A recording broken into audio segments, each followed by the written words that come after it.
नमस्कार, स्वागत है आप सभी का। आज से हम एक नया टॉपिक शुरू कर रहे हैं जो कि विशेषण और विशेष्य है।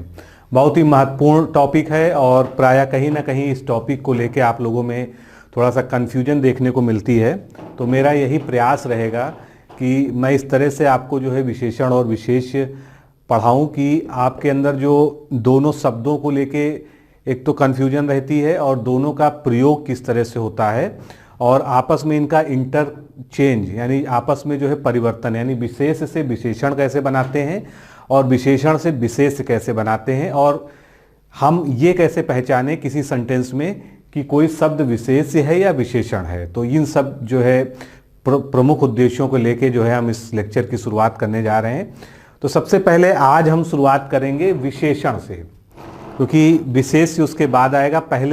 सबसे पहले हमको समझना होगा कि विशेषण क्या है, विशेषण कितने प्रकार का होता है, विशेषण का जो है वर्गीकरण क्या है। क्योंकि सीधे सीधे जो है प्रश्न इससे भी पूछा जाता है आपके एग्जाम में कि अगर आपको एक सेंटेंस दे दिया गया, उसमें एक जो है एक शब्द दे दिया गया, निम्न में से विशेषण को पहचानिए, या एक विशेषण शब्द ही दे दिया गया और आपसे पूछ लिया जाता है कि ये किस प्रकार का विशेषण है। तो इस तरह के प्रश्नों को हल करने के लिए आपको विशेषण का जो है पूरा बेसिक कॉन्सेप्ट जानना चाहिए। और यहाँ पर एक महत्वपूर्ण बिंदु आता है क्रिया विशेषण। तो क्रिया विशेषण को भी हम इस लेक्चर में कवर करेंगे, क्योंकि भले ही वो प्रमुखता से नहीं पूछा जाता, लेकिन क्रिया विशेषण अगर आप नहीं जानेंगे तो उसको आप विशेषण से उसका भेद भी नहीं कर पाएंगे। तो चलिए शुरू करते हैं। सबसे पहले विशेषण। तो विशेषण की परिभाषा हम सभी परिचित हैं कि ऐसे शब्द जो संज्ञा या सर्वनाम की विशेषता बतलाते हैं उनको हम विशेषण कहते हैं। ये जो है एक मानक परिभाषा है और हमेशा से हम ये सुनते आ रहे हैं, पढ़ते आ रहे हैं कि संज्ञा अथवा सर्वनाम शब्दों की विशेषता प्रकट करने वाले शब्द जो है विशेषण कहलाते हैं। एक उदाहरण उसका लेते हैं, रमेश अच्छा लड़का है।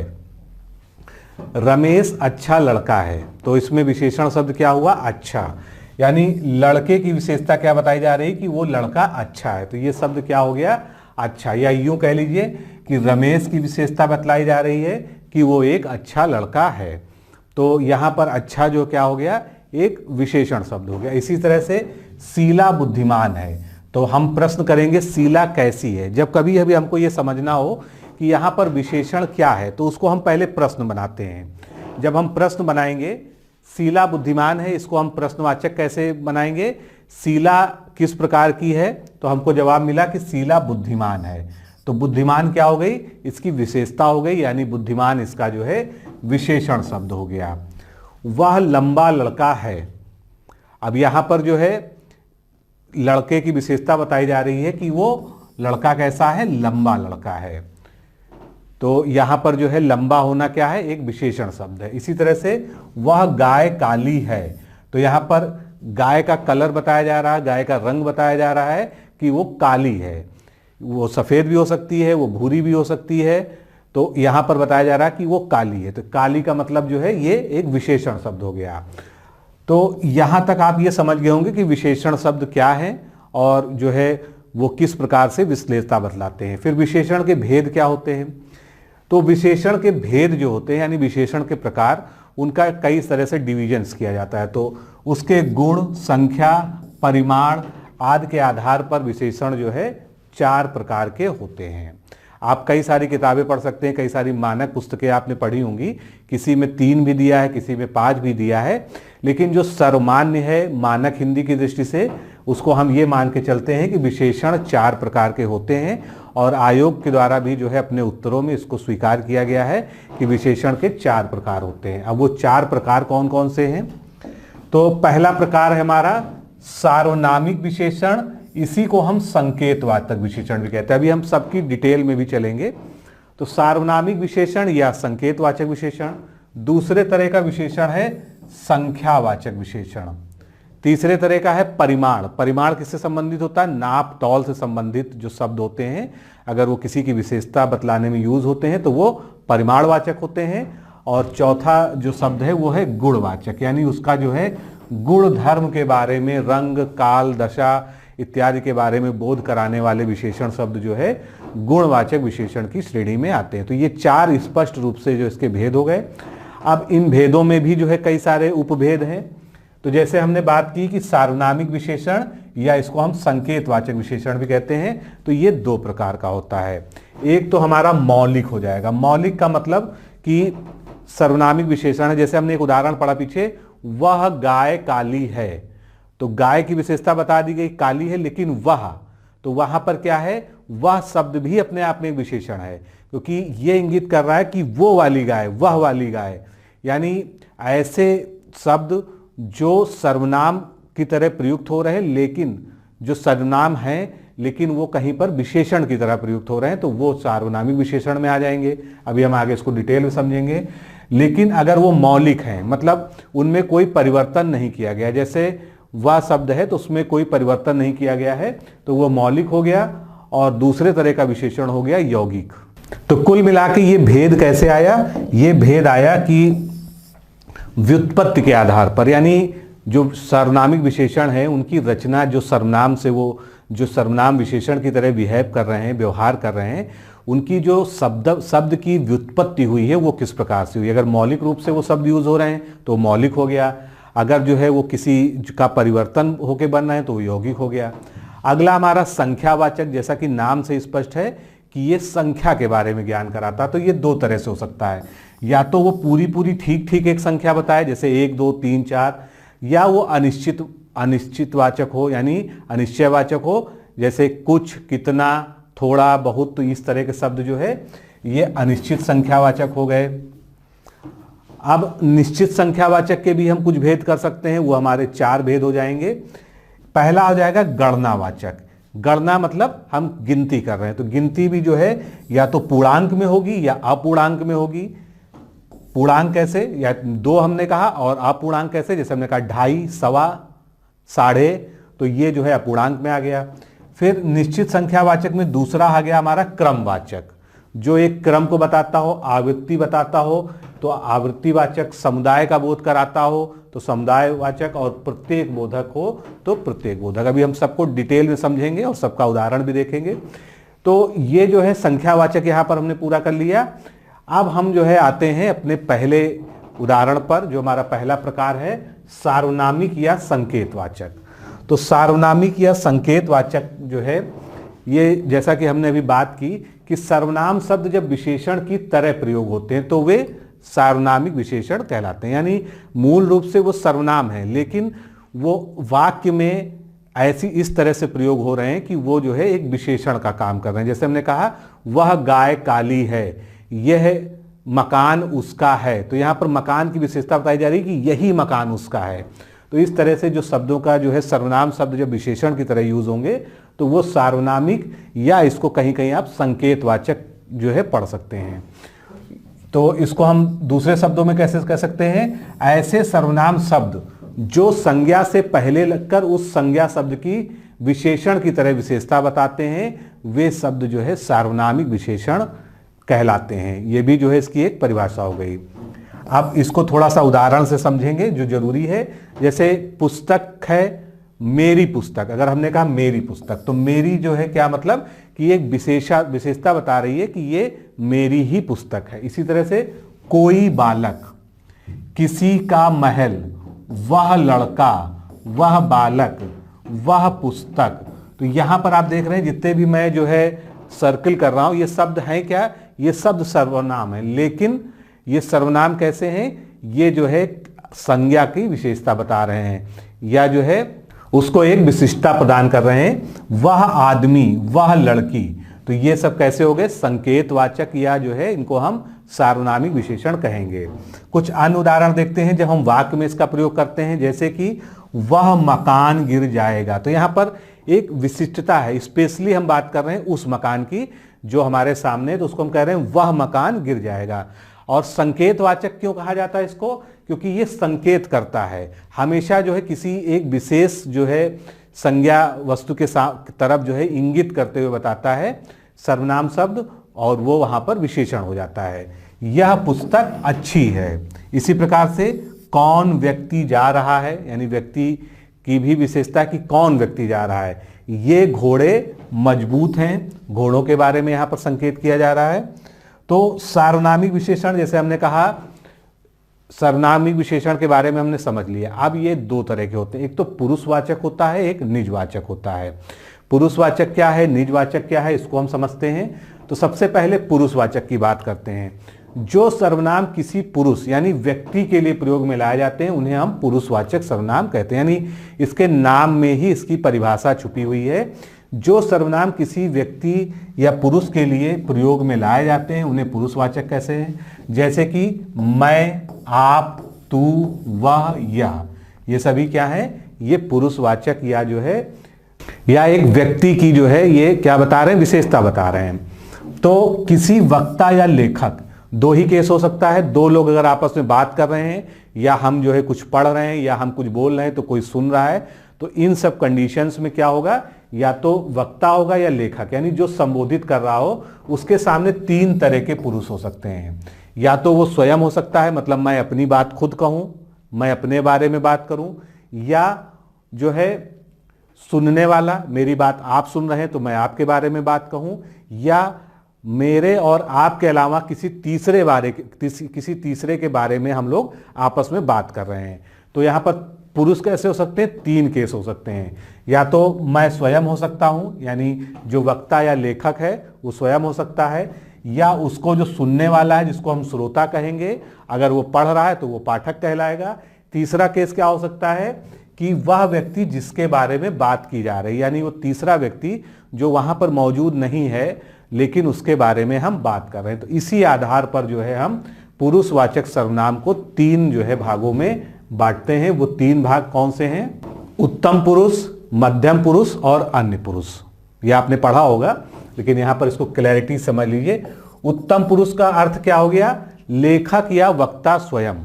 अगर वो लिख रहा है और कोई इसको पढ़ रहा है तो वहां पर लेखक अगर अपने बारे में ही बात कर रहा है तो ये भी उत्तम पुरुष हुआ। या जो है अगर कोई बोल रहा है और उसका कोई श्रोता सुन रहा है लेकिन बोलने वाला अपने बारे में बता रहा है, या जैसे कहते हैं ना कि मेरे बारे में मैं स्वयं बता रहा हूं, तो ये जो है किस तरह का पुरुष आएगा, उत्तम पुरुष। अब इसमें जो है क्या क्या उदाहरण हो सकते हैं, जब हम अपनी बात अपने बारे में करते हैं तो हम क्या क्या संबोधन कर सकते हैं, मैं, मेरा, हम, हमारा, मुझको, हमको, मैंने, हमने, हमें, मुझे। तो इस तरह से हम जो है स्वयं के बारे में जब बात करते हैं तो उत्तम पुरुष कहते हैं इसको जो है, और इसको जो है प्रथम पुरुष भी कहा जाता है। ठीक है, अब आ गई बात जो है मध्यम पुरुष की। मध्यम पुरुष कौन होता है, आप मुझे देख रहे हैं, आप मुझे सुन रहे हैं, इसलिए आप क्या आएंगे, मध्यम पुरुष। यानी मैं जब आपकी बात करूं तो मैं क्या कह सकता हूं आपके लिए, तू कह सकता हूं, तुम, तेरा, तुम्हारा, तुझे, तुम्हें, आपको, अपने। इस तरह के शब्दों का मैं जो है सर्वनाम शब्दों का प्रयोग कर सकता हूं आपके लिए। तो ये किस में आएंगे, मध्यम पुरुष में, यानी कि एक श्रोता या पाठक के लिए। तो ये जो है दूसरी कैटेगरी हो गई, इसको हम जो है द्वितीय पुरुष भी कहते हैं या मध्यम पुरुष कहते हैं। ठीक है, अब बात आती है अन्य पुरुष। अन्य पुरुष के बारे में बात किया था कि हम आप आपस में बात कर रहे हैं, कम्युनिकेट कर रहे हैं, लेकिन हम बात किसी तीसरे व्यक्ति कर रहे हैं। तो वो तीसरा व्यक्ति के बारे में जो बात करेंगे और उसके लिए जो हम सर्वनाम का यूज करेंगे, सर्वनाम का प्रयोग करेंगे, वो किस तरह का होगा, उसको हम अन्य पुरुष कहेंगे। यानी लेखक, वक्ता या श्रोता या पाठक से भिन्न कोई तीसरा व्यक्ति जिसके बारे में हम और आप जो है बात कर रहे हैं। तो हम उसको कैसे संबोधित करेंगे, या तो वह कहेंगे, या वे कहेंगे, उन्हें कहेंगे, उसके कहेंगे, उसका कहेंगे, इसे कहेंगे, यह कह सकते हैं या ये कह सकते हैं। तो इस तरह से जो है आप जो है क्लियर इसको समझ लीजिए कि जो है ये तीन तरह के जो है पुरुषवाचक सर्वनाम होते हैं। प्रथम पुरुष जिसको उत्तम पुरुष भी कहते हैं, द्वितीय पुरुष या मध्यम पुरुष, और तृतीय पुरुष या अन्य पुरुष। ये शैली जो है कभी आप जब पत्रलेखन पढ़ेंगे तो आप पत्रलेखन में भी जो है इसी का प्रयोग करते हैं, क्योंकि हर पत्र की एक विशेषता होती है कि वो किस पुरुष में लिखा जाता है। जैसे सरकारी पत्र है तो सरकारी पत्र जो है मैक्सिमम जो है अन्य पुरुष शैली में लिखे जाते हैं। तो ये हमने समझा। अब इसका दूसरा प्रकार था जो है निजवाचक। निजवाचक सर्वनाम क्या है, तो निजवाचक सर्वनाम या निजवाचक जो है सार्वनामिक विशेषण की हम बात करते हैं। तो निजवाचक सर्वनाम मूलतः पुरुषवाचक सर्वनाम का ही जो है एक रूप है। जैसे हमने पुरुषवाचक सर्वनाम देखे उसी का ही एक रूप है, लेकिन निजवाचक सर्वनाम का प्रयोग लेखक या वक्ता स्वयं के लिए करता है, यानी अपने लिए ही करता है। जैसे कि आप, अपने आप, स्वयं, खुद, स्वतः, निज, हम। यानी जो हमने यहाँ पर प्रथम पुरुष में पढ़ा लगभग वही चीज है कि जब लेखक या वक्ता जो है स्वयं के लिए निज वाचक का मतलब ही है कि हम खुद को जो है संबोधित कर रहे हैं। तो इसके जो हमने ये उदाहरण देखे। अब यहाँ पर एक विशेष बात है आप को लेके। आप एक ऐसा शब्द है जो एक से अधिक जगहों पर अलग अलग तरीके से प्रयोग होता है। जहां पर आप एक कर्ता के रूप में प्रयुक्त होता है वहां वह क्या होता है, पुरुषवाचक होता है। इसको बहुत ध्यान से जो है समझिएगा क्योंकि ये एक अपवाद भी है। जहां पर आप कर्ता के रूप में प्रयुक्त होता है वहां पर वो पुरुषवाचक होता है, परंतु जब वह स्वयं कार्य नहीं करता किंतु अपने विषय में कुछ संकेत करता है तो वह जो है यानी आप निजवाचक सर्वनाम होता है। यानी आप जो है पुरुषवाचक सर्वनाम भी होता है, निजवाचक भी होता है, दोनों ही कैटेगरी में इसको रखा जा सकता है। इसका जो अंतर है वो यहां पर आप समझ सकते हैं कि जब आप किसी कर्ता की तरह यूज होगा तो वो पुरुषवाचक होगा, परंतु जब वह स्वयं कार्य नहीं करता यानी वो स्वयं कर्ता नहीं होता है और अपने विषय में कुछ संकेत करता है तो वह यानी आप जो है क्या होगा, एक निजवाचक सर्वनाम होगा। इसको हम उदाहरण से समझें तो और क्लियर हो जाएगा। जैसे हमने कहा आप कहाँ गए थे, तो यहाँ पर क्या है, आप गए थे यानी जो है ये क्या हो गया, एक कर्ता हो गया। तो ये किस तरह का हो गया, आप, ये पुरुषवाचक हो गया। वहीं पर हम कहेंगे यह काम आपने ही किया है, तो ये कैसा हो गया, जो है संकेत कर रहा है, निजवाचक हो गया। फिर आप भला तो जग भला, इस तरह की उक्ति हम लोग पढ़ते हैं ना, तो यहां पर आप क्या हो गया, एक निजवाचक हो गया। फिर मैं स्वयं अस्पताल चला जाऊंगा, अब यहां पर जो है अपने लिए जो है बात की जा रही, तो यहां पर स्वयं जो है क्या हो गया, निजवाचक हो गया। आप चिंता मत करो, ये क्या हो गया, पुरुषवाचक हो गया। आप लखनऊ चले जाना, ये भी पुरुषवाचक हो गया। यानी जो है आपका प्रयोग हम जो है निजवाचक के रूप में भी और पुरुषवाचक के रूप में भी करते हैं। बारीक सा अंतर है जिसको आपको यहां पर ध्यान देना चाहिए।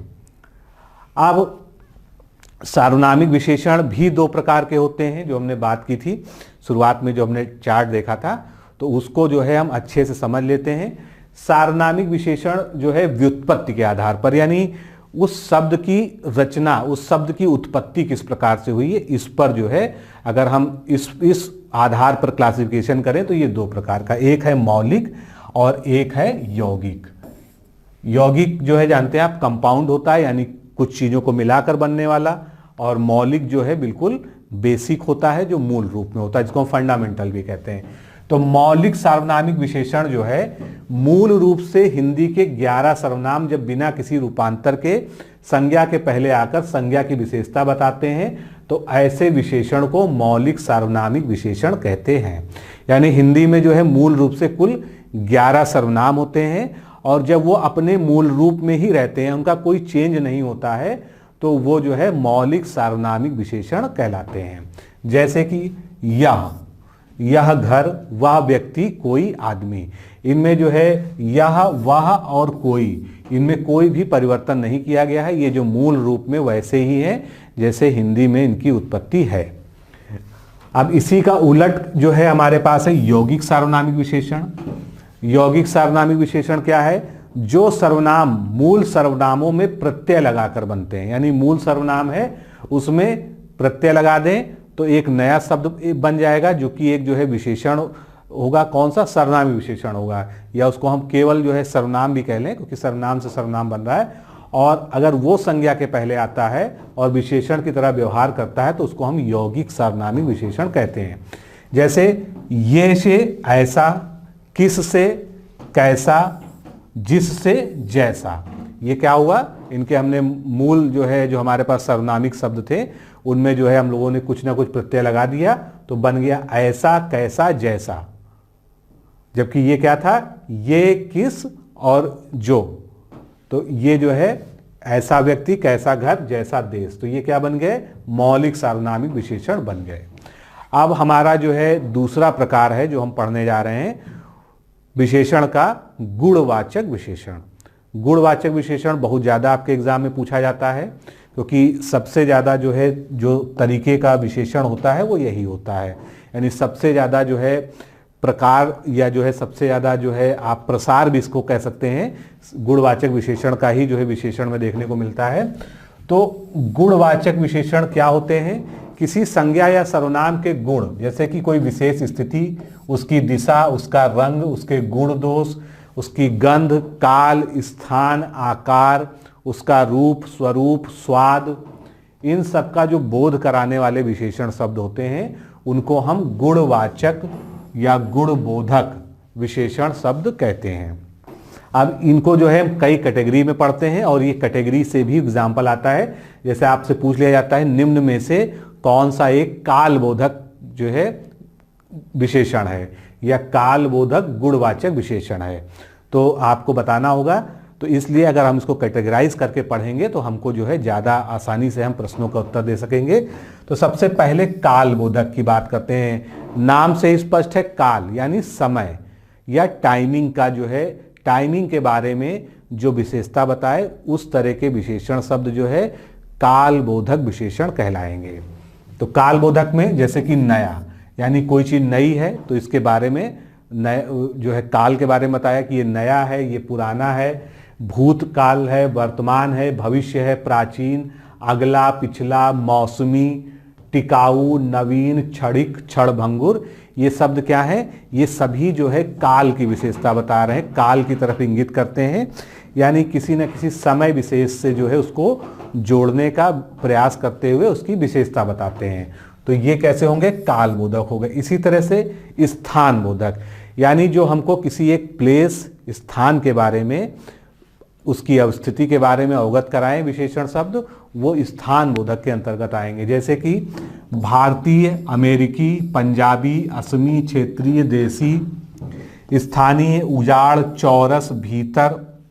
ये चौरस और जो है उजाड़, क्योंकि अगर मान लीजिए कोई खेत है, कोई जगह है, तो उसके बारे में ये विशेषता बताई जा सकती है कि ये मैदान चौरस है, ये जो है जगह उजाड़ है। तो ये शब्द भी स्थान बोधक के अंतर्गत आएंगे। भीतरी, बाहरी, ऊपरी, सतही, पूर्वी, पछुआ, चीनी, मद्रासी, बिहारी, ये सभी जो है कैसे विशेषण शब्द हैं, ये सभी स्थान बोधक विशेषण है, जो कि गुणवाचक का ही एक भेद है। आकार बोधक यानी shape and size, shape and size का बोध कराएं, ऐसे विशेषण शब्द जो है क्या है, आकार बोधक हैं। जैसे कि नुकीला, लंबा, चौड़ा, गोल, चौकोर, सुडौल, समान, असमान, खोखला, बेलनाकार, त्रिज्याकार, वर्गाकार, आयताकार, ये शब्द क्या है, ये सभी हमको किसी एक वस्तु जिसको हम संज्ञा कहते हैं, तो उस वस्तु के आकार के बारे में, उसके हमको शेप और साइज के बारे में ज्ञान करा रहा है। तो ये जो है आकार बोधक या आकार बोधक गुणवाचक विशेषण हो गए। रंग बोधक नाम से स्पष्ट है, कलर का ज्ञान कराए। रंग का ज्ञान कराने वाले शब्द कौन कौन से हो सकते हैं, कुछ उदाहरण देखते हैं। जैसे कि लाल, पीला, हरा, नीला, बैगनी, गुलाबी, काला, सफेद, सुनहरा, चमकीला, धुंधला, फीका, ये सभी क्या है, कलर या रंग का बोध कराने वाले शब्द हैं। इसके बाद जो है दशा बोधक की बात करेंगे। दशा का मतलब स्थिति, उसका जो है क्या स्टेटस है, उसकी क्या दशा है। तो इसमें कई तरह के शब्द आते हैं, जैसे उसके स्वास्थ्य के बारे में भी बताना, उसकी दशा हो गई। फिर दशा से उसका संबंध मोटा, नाटा, भारी, पतला, लंबा, ये भी उसकी एक दशा हो गई। गाढ़ा, गीला, सूखा, ये सब जो है कहीं ना कहीं दशा बताने वाले शब्द हैं। तो जैसे अस्वस्थ, स्वस्थ, रोगी, भला, चंगा, तंदुरुस्त, बीमार, दुबला, पतला, मोटा, नाटा, भारी, पिघला हुआ, गाढ़ा, गाढ़ा हम जो है दूध के लिए कह सकते हैं या हम किसी द्रव के लिए कह सकते हैं। गीला कपड़े के लिए कह सकते हैं। सूखा, घना, गरीब, अमीर, ये भी दशा है, क्योंकि कोई गरीब है, कोई अमीर है, ये उसकी जो है दशा है। ये कैसी दशा है, आर्थिक दशा है। फिर उद्यमी, पालतू, बाजारू, ये सभी किसी न किसी विशेष संदर्भ में उसकी दशा की ज्ञान कराते हैं हमको। तो ये कैसे हो गए, दशा बोधक हो गए।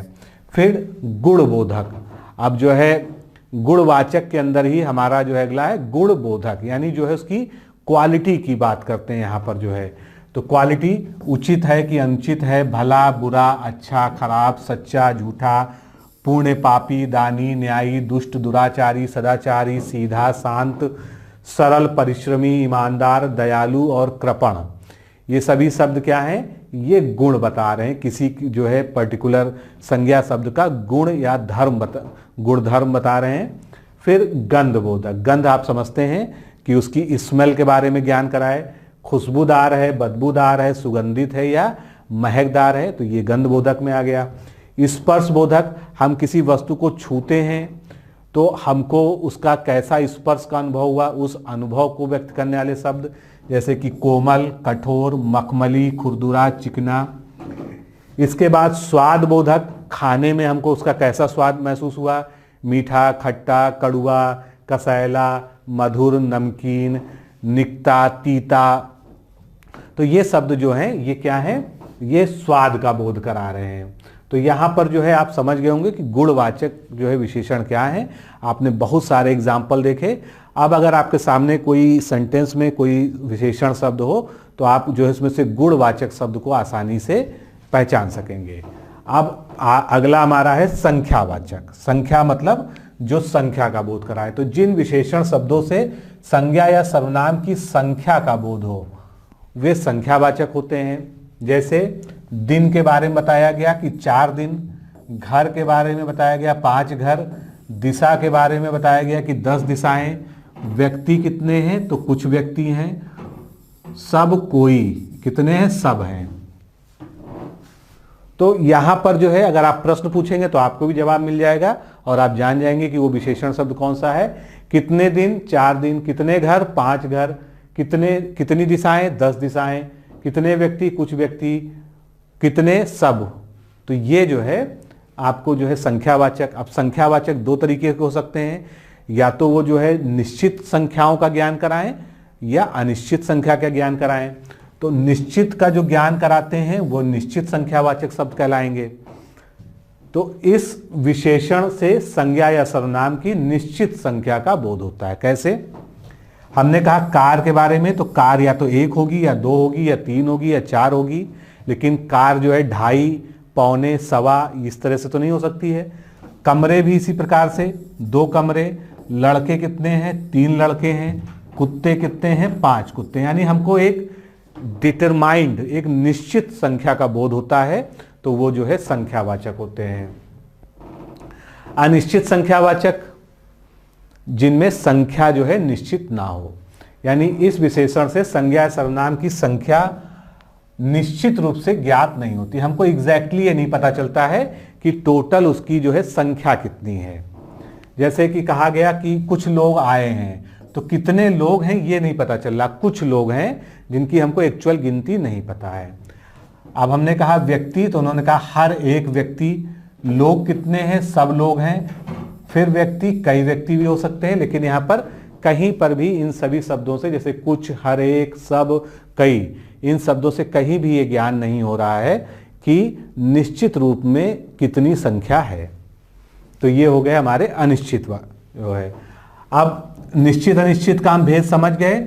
निश्चित संख्यावाचक के कई सारे भेद हैं, उनके उदाहरण हैं, इसको हम समझते हैं। सबसे पहले बात करते हैं गणनावाचक। गणना यानी हम किसी चीज की गणना करें, सीधे सीधे उनको गिनना। कैसे गिनेंगे? 1, 2, 3, सवा, 2.5, 3.5, ये सभी क्या है? गणना है। इसके भी 2 भेद हैं, पूर्णांक बोधक और अपूर्णांक बोधक। यानी यहां पर तो हमने अपूर्णांक और पूर्णांक दोनों को एक साथ ले लिया, क्योंकि 2.5 क्या है? ये पूर्णांक नहीं है, आप जानते हैं, गणित में आपने पढ़ा है। तो गणनावाचक में तो आ गई है कि 1, 2, 3, सवा, 2.5, 3.5, पौना, ये सभी हो गया। अब इसके जो है गणनावाचक के 2 भेद हो गए, एक पूर्णांक बोधक, एक अपूर्णांक बोधक। पूर्णांक बोधक यानी पूर्ण संख्या का ज्ञान कराए, या पूर्णांक का अर्थ ही होता है पूर्ण अंक, जो स्वयं में पूर्ण हो। तो 1, 2, 3, 4, 5, 6, 7, 8 सब क्या है? पूर्णांक बोधक है। वहीं पर अपूर्णांक बोधक क्या है?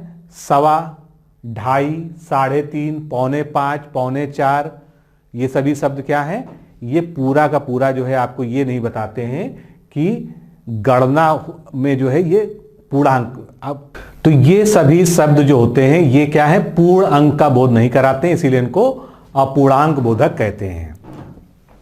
अनिश्चित संख्यावाचक में अब जो है निश्चित संख्यावाचक में अगला प्रकार है क्रमवाचक।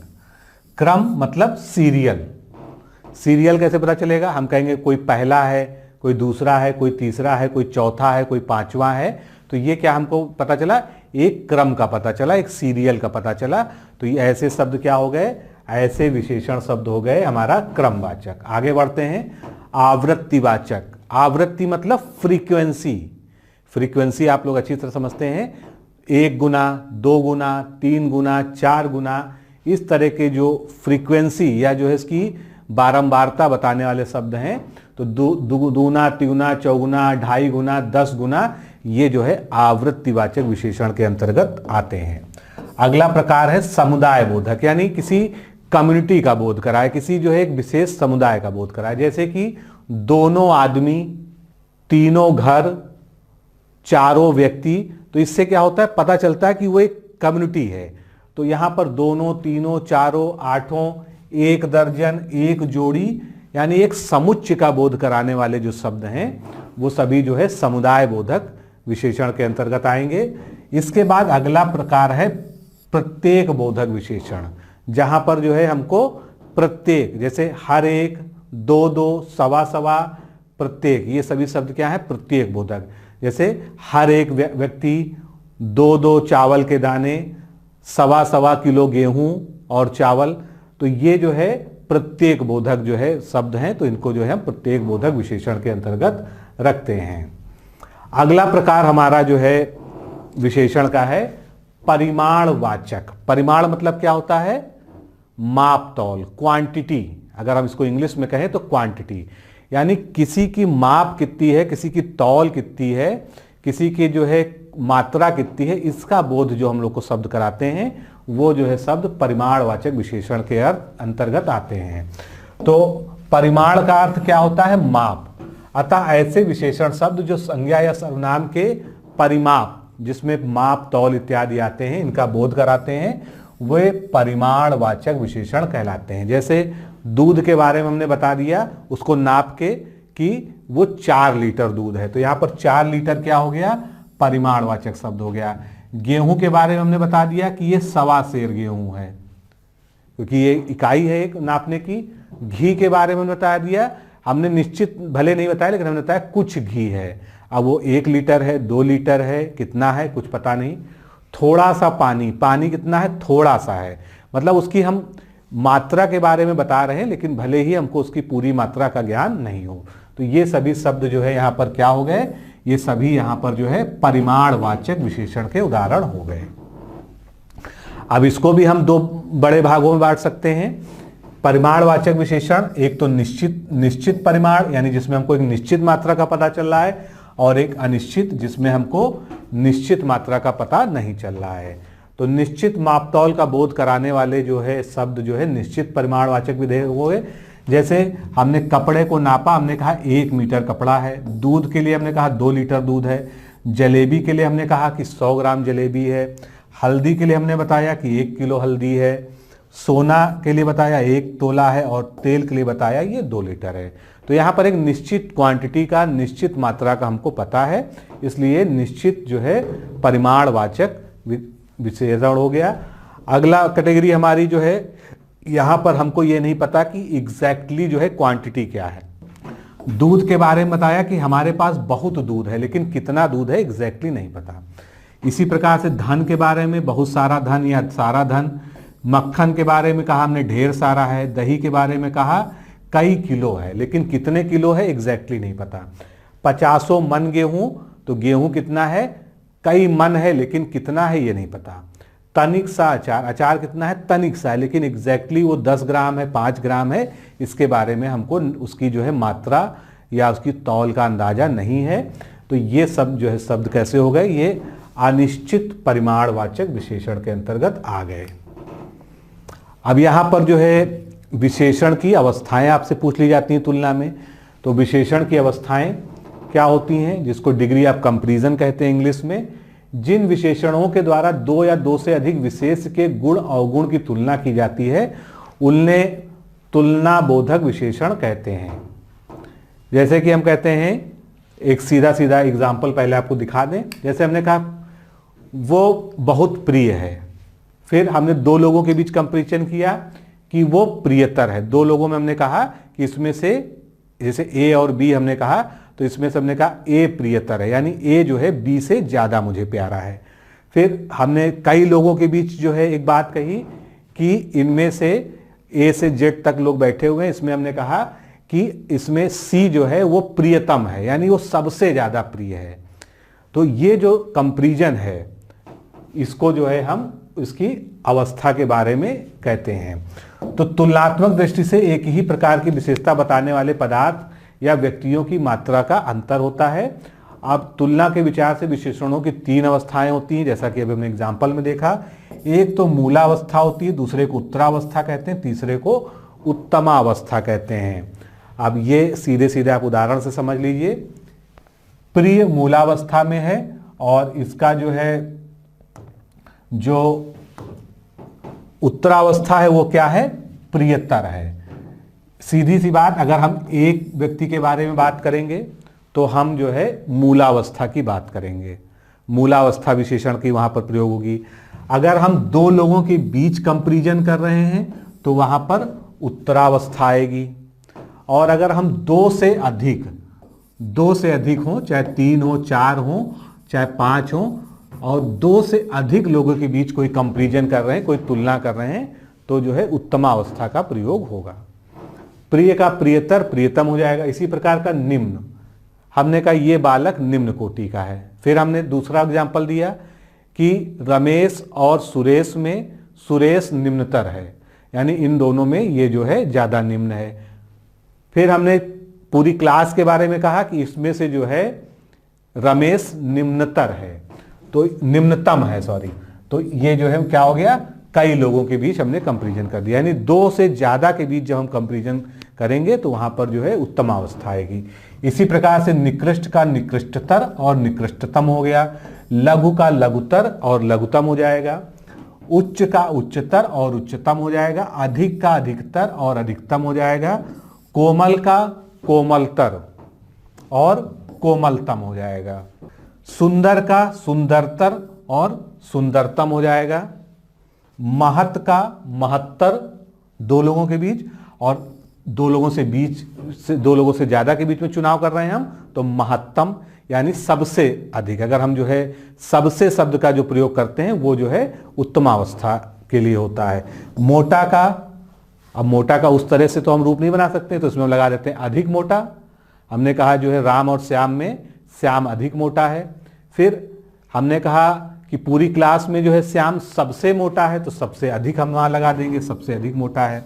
फिर इसी तरह से अच्छा अधिक, अच्छा सबसे, और जो है अधिक अच्छा, ये जो है हमारी जो है तीनों अवस्थाएं हो गई। इसके बाद जो है हमने विशेषण को यहां पर समाप्त कर लिया। अब विशेषण का एक प्रकार होता है क्रिया विशेषण, लेकिन ये जो है सीधे सीधे विशेषण का प्रकार ना होके ये हमारे अव्यय वाले जो है पार्ट में आता है।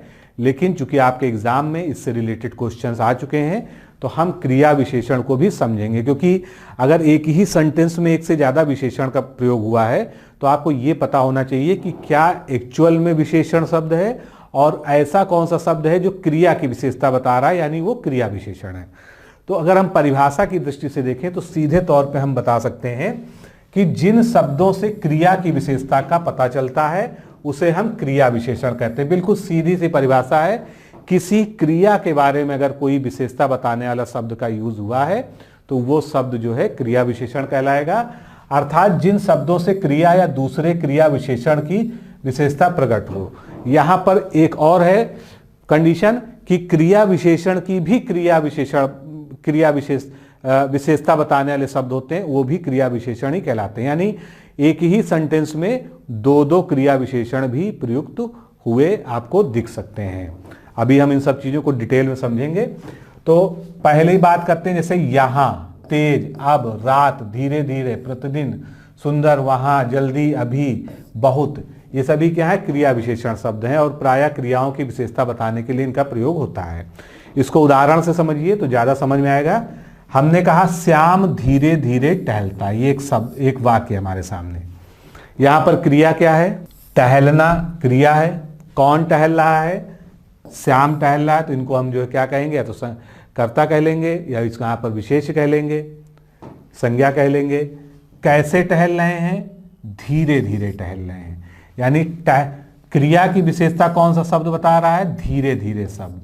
तो ये क्या हो गया, ये जो है एक क्रिया विशेषण हो गया धीरे धीरे। फिर श्याम वहां टहलता है, तो श्याम कहाँ टहलता है, टहलने के बारे में बताया जा रहा है कि श्याम वहां टहलता है।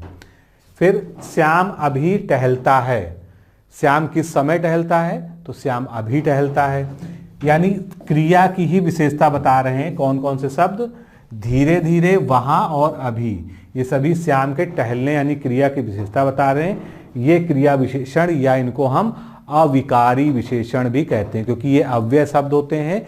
और अविकारी इसलिए कहते हैं कि इनका किसी भी तरह से आप प्रयोग करिए, इनके अंदर विकार नहीं उत्पन्न होगा। मतलब धीरे धीरे शब्द जो है हमेशा धीरे धीरे ही रहेगा। चाहे आप कोई भी वचन का प्रयोग करिए, किसी भी तरह से प्रयोग करिए कर्ता के, लेकिन धीरे धीरे शब्द में कोई भी बदलाव कहीं पर आपको देखने को नहीं मिलेगा।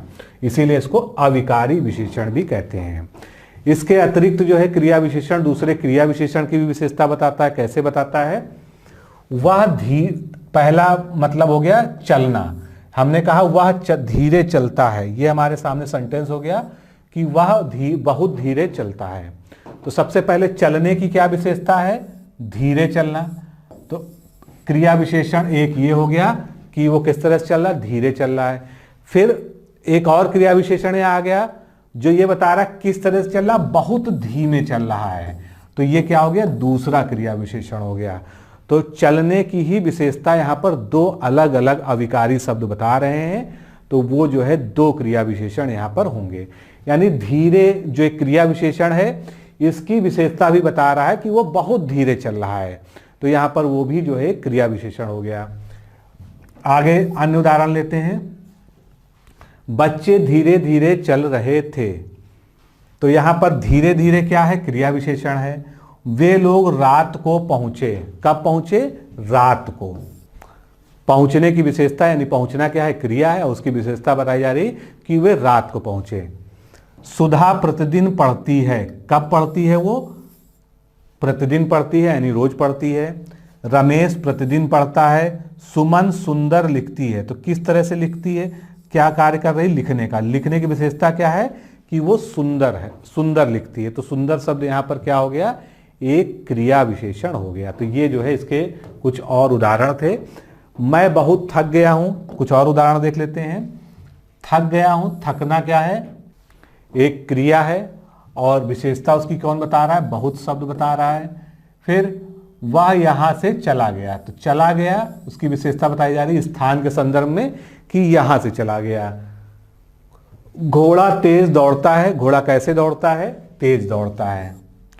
वह यहां आता है, आना जो है क्या हो गया, क्रिया हो गई, उसकी विशेषता बताई जा रही है कि वो यहीं पर आता है और कहीं नहीं आता, यहीं पर आता है। यानी जो है ये भी क्या हो गया, एक क्रिया विशेषण हो गया। यहां क्रिया विशेषण को जिस तरह से हमने विशेषण को बांटा था, क्रिया विशेषण के भी कई सारे भेद होते हैं, तो इसको भी हम यहां पर देख लेते हैं, क्योंकि आपसे कहीं ना कहीं इससे आपको जो है आपकी विशेषण पहचानने की शक्ति ही बढ़ेगी।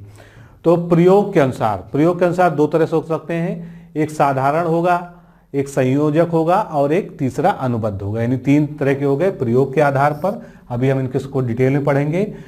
रूप या जिसको हम व्युत्पत्ति कहेंगे, यानी उसकी उत्पत्ति किस प्रकार से हुई है, तो मूल क्रिया विशेषण, यौगिक क्रिया विशेषण और स्थानीय क्रिया विशेषण। ये जो है जैसा कि हमने जो है पीछे विशेषणों के जो उत्पत्ति के बारे में पढ़ा था, उसी तरह से मूल क्रिया विशेषण, यौगिक क्रिया विशेषण और स्थानीय क्रिया विशेषण, ये रूप के या व्युत्पत्ति के आधार पर हो गए। और तीसरा हो गया अर्थ के आधार पर। अर्थ के अनुसार क्रिया विशेषण के प्रमुख 4 भेद माने गए और ये मानक है। कुछ किताबों में आप पढ़ सकते हैं 9 भेद के बारे में भी, अच्छी किताबों में भी 9 दिया है, लेकिन मानक रूप से केवल 4 जो है अर्थ के आधार पर माने गए हैं। चूंकि ये प्रश्न पूछा जा चुका है एग्जाम में, इसलिए इसको जो है मैं स्पेशली यहाँ पर जो है आपको बता रहा हूँ कि अर्थ के अनुसार क्रिया विशेषण के प्रमुख 4 भेद माने गए हैं। मैं पढ़ाऊंगा आपको 9 पूरे जो है, लेकिन 4 प्रमुख कौन से हैं वो भी जानिए। तो 4 जो प्रमुख है उनमें से पहला है कालवाचक। कालवाचक नाम से स्पष्ट है कि ये जो है काल के बारे में बताता है। रीतिवाचक यानी किसी क्रिया को कैसे किया जा रहा है, उसका मेथड क्या है, रीत के बारे में बताना। तीसरा स्थानवाचक। चौथा परिमाणवाचक। परिमाणवाचक सेम उसी तरह से जिस तरह से आपने पढ़ा है विशेषण को, उसी तरह से उसका क्रिया विशेषण पढ़ेंगे। तो अब जो अन्य किताबें हैं उनमें जो है जो 9 भेद दिए गए हैं वो क्या हैं, उनको भी जान लीजिए।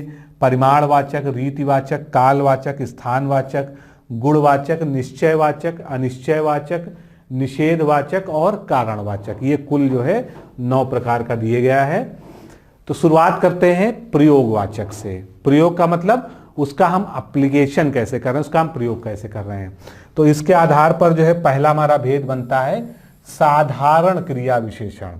जिन शब्दों का प्रयोग वाक्यों में स्वतंत्र रूप से किया जाता है उन्हें साधारण क्रिया विशेषण अव्यय कहते हैं। तो साधारण तरह से कैसे, जैसे अरे तुम कब आए, तो यहां पर कब शब्द का प्रयोग बिल्कुल स्वतंत्र रूप से किया जा रहा है, इस पे इसकी जो है किसी के ऊपर डिपेंडेंसी नहीं है।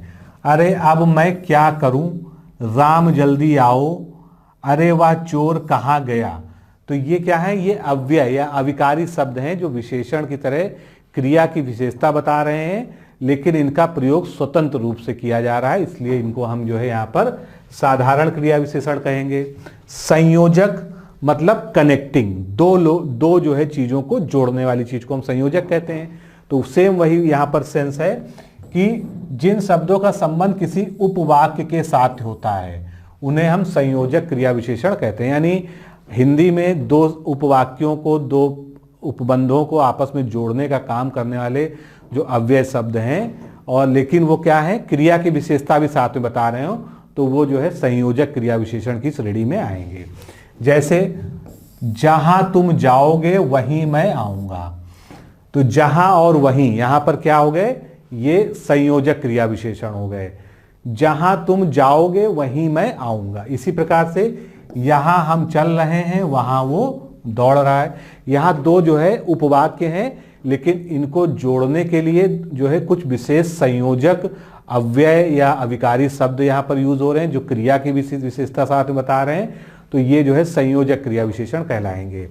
जहां तुम अभी खड़े हो वहां घर हुआ करता था, जब अंकित ही नहीं तो मैं जीकर क्या करूंगी, जहां पर अब समुद्र है वहां कभी जंगल था। तो ये जो है इस तरह से इसका हो गया। आगे चलते हैं, अनुबद्ध क्रिया विशेषण की बात कर लेते हैं। दूसरा प्रकार जो था इसी का तीसरा प्रकार, तो ऐसे शब्द जो निश्चय के लिए कहीं भी प्रयोग किए जाते हैं वे सब अनुबद्ध क्रिया विशेषण कहते हैं। यानी ये जो है एक तरह से बिल्कुल निश्चय कराते हैं, किसी जगह का बिल्कुल डिटरमाइन कराते हैं कि यहीं पर ये है। अर्थात जिन क्रिया विशेषण का प्रयोग अवधारणा या किसी निश्चय के लिए किया जाता है और किसी भी शब्द भेद के साथ होता है उन्हें अनुबद्ध क्रिया विशेषण कहा गया है। जैसे कि यह काम गलत ही हुआ है, ठीक है, लेकिन यह काम तो गलत ही हुआ है, यानी वहां पर हमको एक निश्चय करा रहा कि हाँ वास्तव में ऐसा हुआ है, ये काम निश्चित रूप से गलत हुआ है, तो उसके लिए यहां पर तो का प्रयोग कर दिया गया। आपके आने भर की देर है, हम ये भी लिख सकते थे आपके आने की देर है, लेकिन आपके आने भर की देर है, मैं चल दूंगा। तो यहां पर क्या है, हमने एक विशेष जोर दिया वहां पर और एक निश्चय वाली बात कही कि बस आप आइए, आपके आने भर की देर है और उसके बाद हम ये काम शुरू कर देंगे। तो ये एक निश्चय का बोध करा रहा है, एक डिटर्मिनेशन का। मैंने राम को देखा तक नहीं, तो मैं ये भी कह सकता था कि मैंने राम को देखा नहीं, लेकिन मैंने राम को देखा तक नहीं, यानी हम अपनी बात में एक वजन डालने का प्रयास कर रहे हैं, हम एक निश्चय का भाव लाने का प्रयास कर रहे हैं कि मैंने राम को देखा तक नहीं था। तो इससे जो है क्या हो गया, ये अनुबद्ध क्रिया विशेषण हो गए। अब अगले प्रकार पे हम आते हैं व्युत्पत्ति के आधार पर क्रिया विशेषण या रूप के आधार पर। तो ये मूल भी हो सकते हैं, यौगिक भी हो सकते हैं या स्थानीय भी हो सकते हैं। सबसे पहले मूल की कहानी समझते हैं। ऐसे क्रिया विशेषण जो किसी दूसरे शब्दों से मेल से नहीं बनते हैं उनको हम मूल क्रिया विशेषण कहते हैं। जैसे हमने मूल सर्वनामिक विशेषण पढ़ा था कि 11 जो मूल सर्वनाम है वही जो है मूल है, उससे अगर कुछ बनेगा तो यौगिक हो जाएगा। सेम वही बात यहाँ पर भी है कि ऐसे क्रिया विशेषण जो किसी दूसरे शब्द से नहीं बने हैं, वो मूलता ही प्रयोग होते हैं, उनको हम मूल क्रिया विशेषण कहते हैं। जैसे कि पास, दूर, ऊपर, आज, सदा, अचानक, फिर, नहीं, ठीक, नहीं, तो ये सभी क्या है, ये सभी मूल क्रिया विशेषण हैं। एक बात यहाँ पर बहुत अच्छे से ध्यान रखिएगा कि जब ये शब्द इस तरह से लिखे हैं तो ये विशेषण या क्रिया विशेषण नहीं है। क्रिया विशेषण ये तभी माने जाएंगे जब ये किसी शब्द, किसी जो है वाक्य में प्रयोग होंगे। ठीक है, तो इसका उदाहरण देखते हैं। अचानक से सांप आ गया। अब यहां पर अचानक शब्द क्या है? ये मूल रूप में जो है क्रिया विशेषण है। मैं अभी नहीं आया, ये भी जो है मूल क्रिया विशेषण है क्योंकि इसमें कोई भी बदलाव नहीं हुआ है। अगला प्रकार यौगिक है। यौगिक मतलब कंपाउंड, यानी किसी जो है अन्य शब्द से बनने वाला, चाहे उपसर्ग लगा के बना हो चाहे प्रत्यय लगा के बना हो। तो ऐसे क्रिया विशेषण जो किसी दूसरे शब्द में प्रत्यय या पद जोड़ने पर बनते हैं यौगिक क्रिया विशेषण कहलाते हैं। जैसे मन, तो मन से, जिससे, चुपके से, भूल से, देखते हुए, यहां तक, झट से, वहां पर, ये सब क्या है? मन एक मूल शब्द है लेकिन उसमें से लगा दिया तो मन से हो गया। जिस में से लगा दिया, जिससे, चुपके के साथ में से का प्रयोग कर दिया गया, तो ये सभी क्या बन गए? क्रिया विशेषण बन गए। लेकिन ये मूल ना होके जो है ये क्या है? यौगिक हैं। यौगिक क्रिया विशेषण संज्ञा, सर्वनाम, विशेषण, धातु और अव्यय के मेल से बनते हैं। यानी संज्ञा से बन सकते हैं, विशेष सर्वनाम के से बन सकते हैं, विशेषण से बन सकते हैं, किसी क्रिया धातु से बन सकते हैं या किसी अव्यय के मेल से ये बन सकते हैं। अब एक इसका उदाहरण देख लेते हैं। तुम रात भर में आ जाना। रात एक मूल शब्द है, इसमें हमने लगा दिया भर, तो ये जो है बन गया रात भर में आ जाना। वह चुपके से जा रहा था। कैसे जा रहा था? क्रिया कैसे हो रही थी जाने की? चुपके से। तो ये चुपके से क्या हो गया? क्रिया विशेषण हो गया। यौगिक क्रिया विशेषणों की रचना कैसे होती है? अगर हम संज्ञाओं की द्विरुक्ति कर दें, द्विरुक्ति मतलब उनकी डुप्लीकेशन, दो बार एक ही बात को लिख दें, घर घर, घड़ी घड़ी, हर हर, बीच बीच, हाथों हाथ, तो ये क्या हो गया? द्विरुक्ति से बन गया। दो भिन्न संज्ञाओं के मेल से, जैसे सवेरे सायं, आजन्म, सवेरे शाम, आजन्म, क्रमशः, प्रेम पूर्वक, रात भर, मन से, दिन रात, सांझ सवेरे, घर बाहर, देश विदेश, तो ये दो भिन्न संज्ञाओं की जो मेल से बन गया। फिर सर्वनाम से यौगिक क्रिया विशेषण कैसे बनेगा? यहाँ, वहाँ, अब, कब, इतना, उतना, जहाँ, जिससे, ये सर्वनाम से बन गए। विशेषणों की द्विरुक्ति भी हो सकती है, उनको हम जो है एक साथ जो है दो बार लिख सकते हैं, एक संयोजक चिन्ह लगाकर। एक एक, हमने कहा ना, एक एक आदमी वहां से चला गया, वो काम ठीक ठाक हो गया, सब कुछ साफ साफ दिख रहा है, तो ये क्या है? विशेषण है, लेकिन इनको हमने जो है दो बार लिख दिया, बीच में हमने जो इनको संयोजक चिन्ह लगा दिया, तो ये जो है विशेषणों की द्विरुक्ति से बन गया। फिर क्रिया विशेषण की खुद की द्विरुक्ति हो सकती है, जैसे धीरे धीरे, जहां तहां, कब कब, कहां कहां।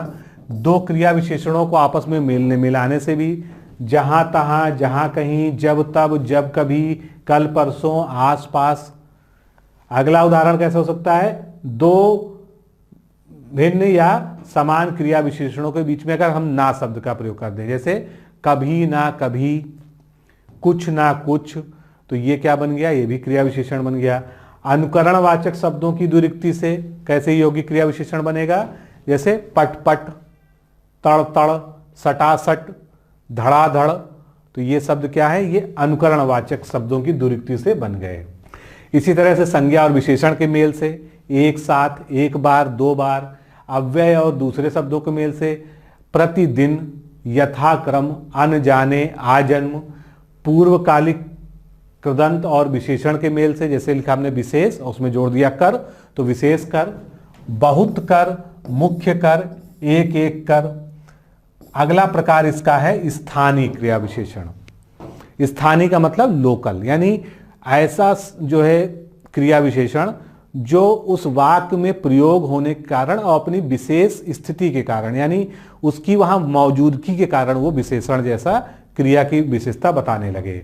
तो ऐसे शब्द ऐसे अन्य शब्द भेद जो बिना अपने रूप में बदलाव किए किसी विशेष स्थान पर आते हैं, यानी उस विशेष स्थान पर आने के कारण ही वो जो है क्रिया विशेषण की श्रेणी में आएंगे, तो वे स्थान जो है स्थानीय क्रिया विशेषण कहलाएंगे। जैसे अपना सिर क्यों खपाते हो, वह दौड़कर चलते हैं। कैसे चलते हैं? दौड़कर चलते हैं।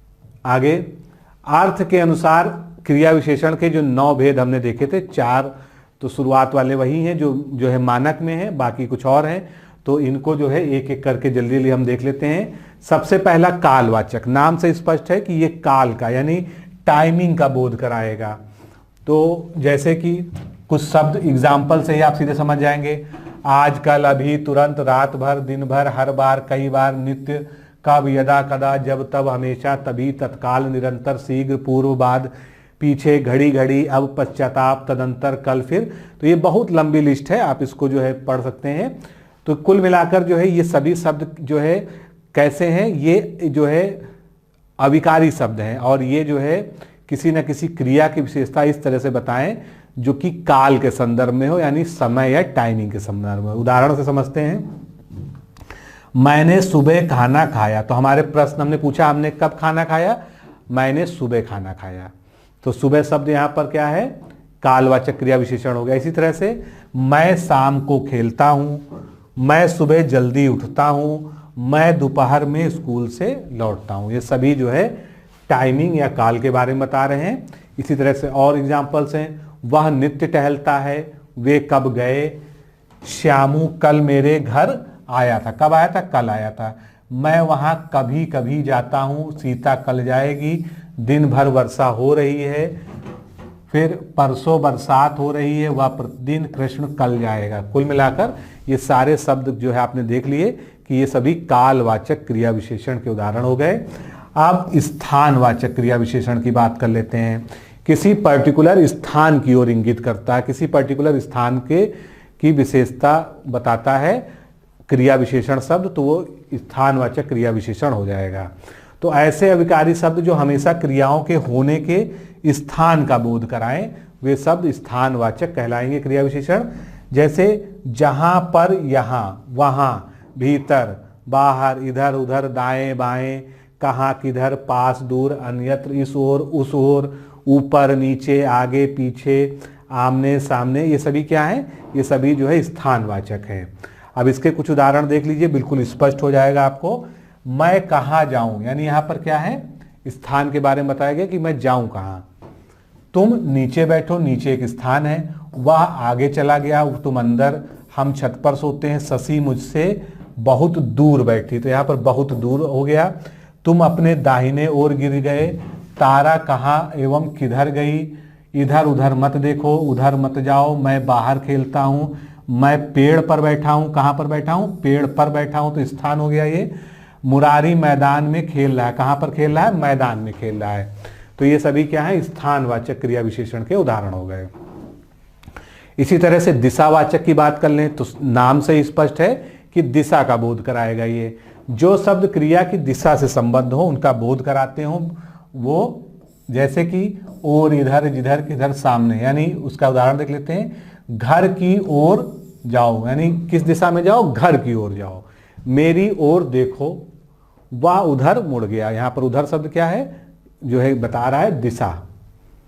अगला परिमाणवाचक, तो परिमाणवाचक विशेषण भी हम पढ़ चुके हैं। परिमाणवाचक क्रिया विशेषण दोनों में बहुत ज्यादा अंतर नहीं है, बस ये जो है क्या है, क्रिया का परिमाण बताता है।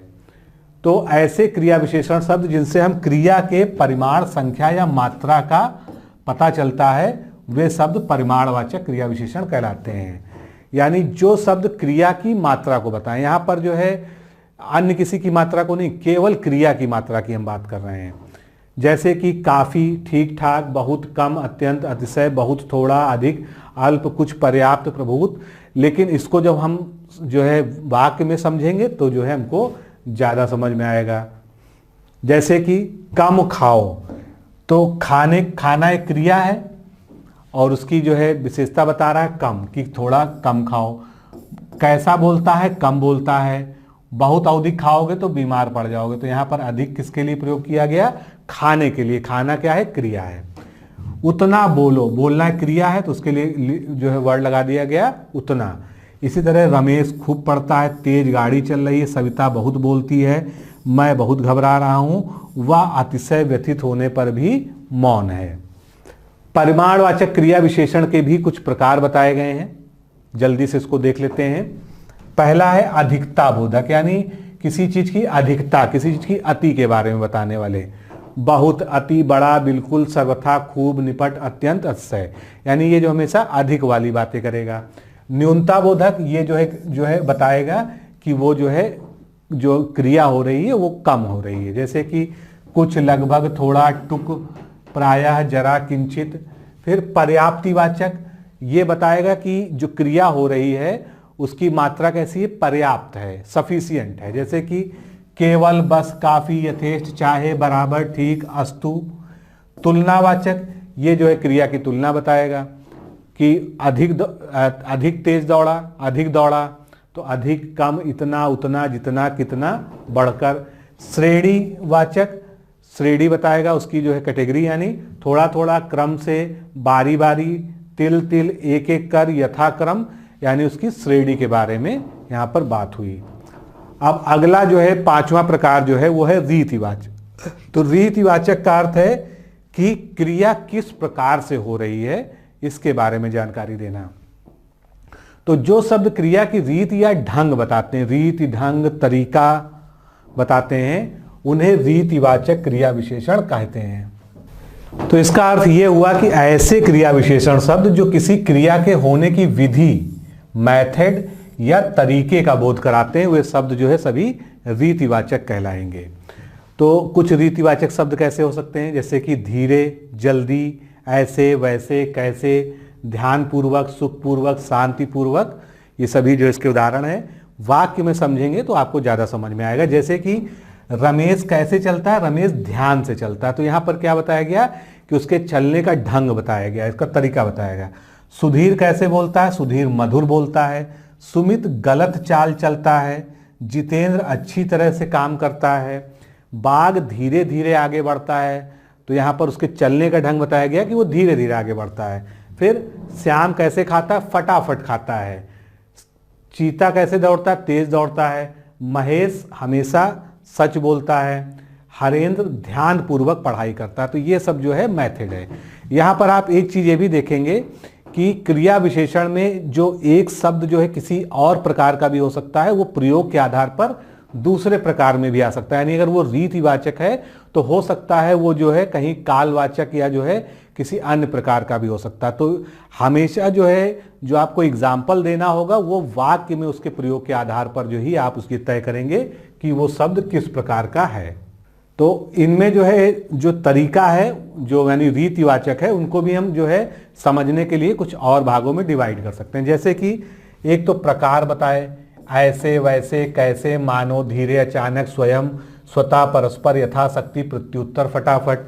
दूसरा जो है वो निश्चयात्मक कोई बात बताए, जैसे अवश्य, सही, सचमुच, निसंदेह, बेशक, जरूर, अलबत्ता, यथार्थ, वस्तुतः, दरअसल। तीसरी जो है वो अनिश्चितता बता सकता है, जैसे कदाचित, शायद, बहुत कर, यथासंभव। इसी तरह से स्वीकारोक्ति के संदर्भ में यूज हो सकता है, जैसे कि हाँ, जी, ठीक, सच। कारण बता सकता है किसी की दशा में, इसीलिए, क्यों, काहे को। निषेध यानी जो है किसी चीज को जो है नकारने वाली शब्द, जैसे ना, नहीं, मत। अवधारण, तो, ही, हो, भी, मात्र, भर, तक, सा, ये सभी जो है। तो इस तरह से जो है ये रीतिवाचक के कई सारे भेद हो सकते हैं। अब अगला भेद हमारा है 9 प्रकारों में से निश्चयवाचक। निश्चयवाचक नाम से ही स्पष्ट है कि वो निश्चितता के बारे में, उसकी जो है डिटर्मिनेशन के बारे में बताता हो। तो ये क्रिया विशेषण शब्द प्रयोग होते हैं जब इन्हें कोई निश्चय व्यक्त करना होता है, अर्थात जो शब्द क्रिया में निश्चय संबंधी विशेषता को प्रकट करते हैं उन्हें हम निश्चय वाचक क्रिया विशेषण कहते हैं। जैसे कि अवश्य, अब कोई कार्य हो रहा है तो अवश्य। बेशक, सचमुच, वस्तुतः, निसंदेह, सही, जरूर, अलबत्ता, यथार्थ, दरअसल। उदाहरण से समझिए, मैं वहां अवश्य आऊंगा। आऊंगा क्रिया है और उसके बारे में मैंने एक जो है निश्चितता कह दी कि मैं वहां अवश्य आऊंगा।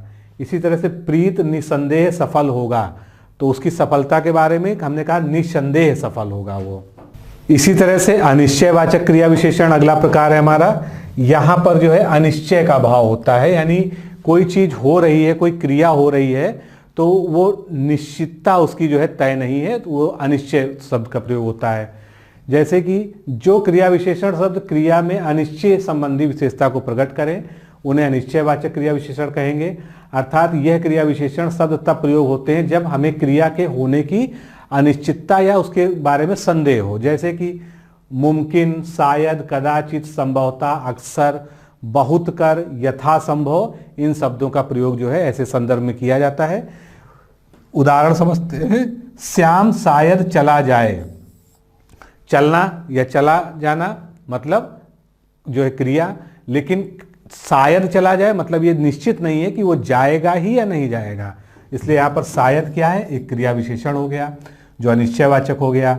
देवेश संभवतः ना पहुंचे, तो देवेश के पहुंचने के बारे में यहाँ पर संदेह व्यक्त किया जा रहा है कि वो शायद या संभवतः ना पहुंचे, यानी जो है कोई निश्चित नहीं है कि वो पहुंचेगा या नहीं पहुंचेगा।